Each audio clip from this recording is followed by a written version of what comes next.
এই গোটেই কথা এতিয়ালৈ আমি গম নাপাওঁ। আচ্ছা, যুৱ মৰ্চা ইয়াত ধৰ্ণা দিবলৈ আহিছে, তেওঁলোকে ছেমি কণ্ডাক্টৰ কি বিষয়বস্তু লৈ পেলাই আমাৰ ইয়াত নালাগে বুলি কৈছে বা লাগে বুলি কৈছে, এই গোটেই বিষয়বস্তুটো প্ৰথমতে ভালদৰে কমপ্লিট কৰিব লাগিব।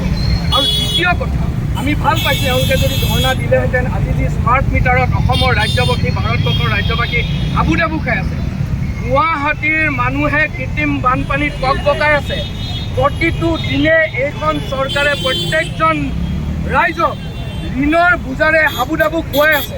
এনেকুৱা এবৰি সমস্যাৰে অসমখন জৰ্জৰিত। যুৱ মৰ্চাই সৎ সাহস আছে যদি এইবিলাক কথাত মাত মাতক, আমি নিশ্চয়কৈ তেওঁলোকৰ লগত থাকিম। কিন্তু এই গৌৰৱ গগৈ কি অসমৰ পুত্ৰ নহয়? গৌৰৱ গগৈ কি অসমৰ বিষয়বস্তুৰ ওপৰত নাজানে? অধ্যয়ন নাই? যদি গৌৰৱ গগৈ তেনেকুৱা ধৰণৰ কথা কৈছে, নিশ্চয়কৈ সেই কথাটো আমি ভালদৰে জানিব লাগিব। এনেই খেনুক দেখি ৰান্ধো মানুহ, খেনিক দেখি দুৱাৰ মৰা, এনেকুৱা ধৰণৰ কথাবোৰ যুৱ মৰ্চাৰ হ'ব নালাগে। বহু আমি নতুন যুৱ মৰ্চা যিবিলাকৰ কেইদিনমান আগত কংগ্ৰেছী এতিয়াও গা গোন্ধাই আছে। অতি ভক্তি চোৰৰ লক্ষণ কিছুমান আহিছে। অতি ভক্তি বিজেপিক দেখুৱাবৰ কাৰণে, RSSক দেখুৱাবৰ কাৰণে। এই সকলোকো মই উপদেশ দিছোঁ যে প্ৰথমতে নিজৰ যিটো শক্তি অসম আই মাতৃৰ কাৰণে যিখিনি আমি সঁচা অৰ্থত কৰিবলগীয়া কাম, সেই কথাবিলাকৰ কাৰণে মাত মাতক, তেতিয়াহে অসমৰ প্ৰত্যেকজন অসমীয়া মানুহে ভাল পাব। আজি যদি স্মাৰ্ট মিটাৰৰ ক্ষেত্ৰত তেওঁলোকে মাত মাতে, অসমৰ প্ৰত্যেকজন নাগৰিকে, আপোনালোকবিলাকেও ভাল পাব। আজি যে প্ৰতিটো দিনে ঋণ লৈছে এই হিমন্ত বিশ্ব শৰ্মাৰ, এই মুখ্যমন্ত্ৰীৰ তলত থকা আমাৰ বিজেপি চৰকাৰে, আজি যদি ঋণ লৈ পেলাই অসমখন হাৰুৱা নকৰিলে এজন মানুহে ভাল পালেহেঁতেন।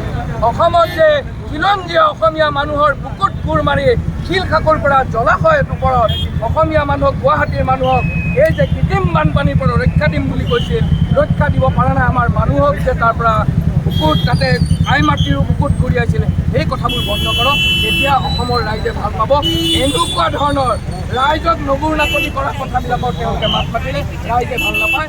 এনেকুৱা ধৰণৰ প্ৰতিবাদে আমাক জ্বলাব নোৱাৰে। আমি অসমীয়া আই মাতৃৰ কাৰণে, অসমবাসীৰ কাৰণে, অসমৰ ৰাইজৰ কাৰণে, প্ৰতিটো টোপাল বিন্দু তেজ দিয়ালৈ কাৰণে কংগ্ৰেছ দলৰ প্ৰত্যেকজন সৈনিক আমি তৈয়াৰ আছোঁ অসম আই মাতৃৰ কাৰণে।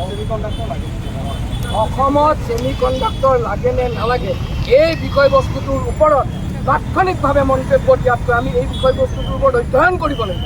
অধ্যয়ন নকৰাকৈ কিয় যদি নালাগে বুলি কৈছে, তেওঁলোকেতো উদ্ভৱ নহয়, অসমখনত ভাল পায়। যদি নালাগে বুলি কৈছে আৰু যদি লাগে, এই গোটেই কথাবিলাক আমি অধ্যয়ন কৰিব লাগে। অধ্যয়ন নকৰাকৈ আপুনি বুজিছে মই তাৰ বিষয়বস্তুৰ ওপৰত উত্তৰ দিবলৈ নাযাওঁ।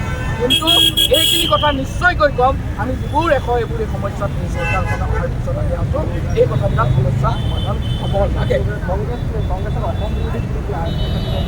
গোপীনাথ বৰদলৈ দিনৰ পৰা তৰুণ গগৈ ছাৰৰ দিনলৈকে আৰু আমিবিলাক ইয়াত যিমান আছোঁ, অসম আই মাতৃৰ কাৰণে আমি দায়বদ্ধ সততাৰে কাম কৰি